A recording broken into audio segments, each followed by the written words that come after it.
வீடுகளில் விரிசலா நீர்க்கசிவா? உங்கள் கட்டடங்களில் ஏற்படும் அனைத்து பிரச்சனைகளுக்கும் நிரந்தர தீர்வை உத்தரவாதத்துடன் தருகிறது பில்டிங் டாக்டர். நேத்து பங்குகள் மிகப்பெரிய வீழ்ச்சி கண்டிருந்தன. நேற்று இன்வெஸ்ட் பண்ண இன்வெஸ்டர்ஸ் எல்லாருக்குமே இது ரொம்ப ஒரு சோகமான நாளா அமைச்சிருந்தது. அதுல மும்பை பங்கு சந்தையினுடைய சென்செக்ஸ் நம்ம பார்த்தோம் அப்படின்னா 1628 புள்ளிகள் வீழ்ச்சி கண்டிருந்தது. 71,500 புள்ளிகள்ல அது நிறைவடைஞ்சது. கிட்டத்தட்ட இது 2.23 விழுக்காடு வீழ்ச்சி அப்படின்னு நம்ம பார்க்கலாம். தேசிய பங்கு சந்தையினுடைய நிப்டி 21,571 புள்ளிகள்ல முடிவடைஞ்சிருந்தது. 460 புள்ளிகள் வீழ்ச்சி கண்டிருந்தது. இது 2.09 விழுக்காடு வீழ்ச்சி. அந்த பங்குச்சந்தைகள் சரியா என்ன காரணம் அப்படின்னு நம்ம பார்த்தோம்னா, முதல்ல HDFC இந்த வங்கியினுடைய நிதிநிலை அறிக்கை வெளியாகி இருந்தது.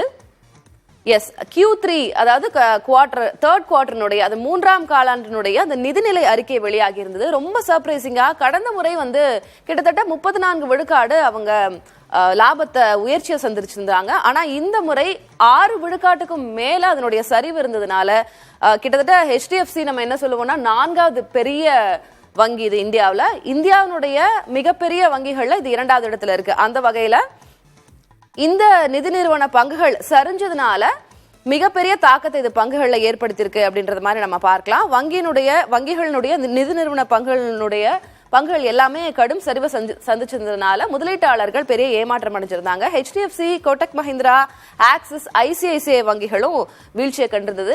நேற்று முழுவதும் ரெட்லயே சிவப்புலயே வர்த்தகம் ஆச்சு அப்படின்னு சொல்லியிருந்தாங்க.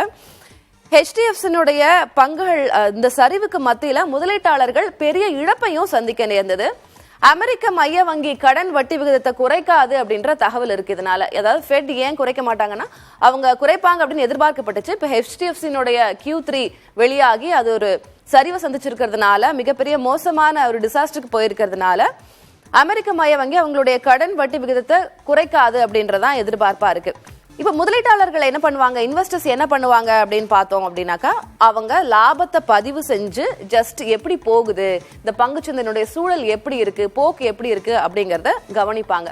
முதலீட்டாளர்கள் நேற்று அவங்க அடைஞ்ச இழப்பு என்னன்னு பார்த்தோம்னா கிட்டத்தட்ட 4 லட்சம் கோடி 3.98 லட்சம் கோடி சரிவை சந்திச்சிருக்காங்க. சரி, இதெல்லாம் நேற்று நடந்த டிசாஸ்டர். இன்றைக்கு எப்படி இருக்கும், பங்குச்சந்தையினுடைய இன்றைய நிலவரம் எப்படி இருக்கும் அப்படின்னு நம்ம பார்த்தோம்னா இன்னைக்கும் அது குறையறதுக்கான வாய்ப்பு தான். நேற்று அதிகமான ஒரு சரிவை சந்திச்சிருந்தது. இன்றைக்கும் பங்கு சந்தைகளுடைய நிலை இன்றைக்கு குறையதான் வாய்ப்பு.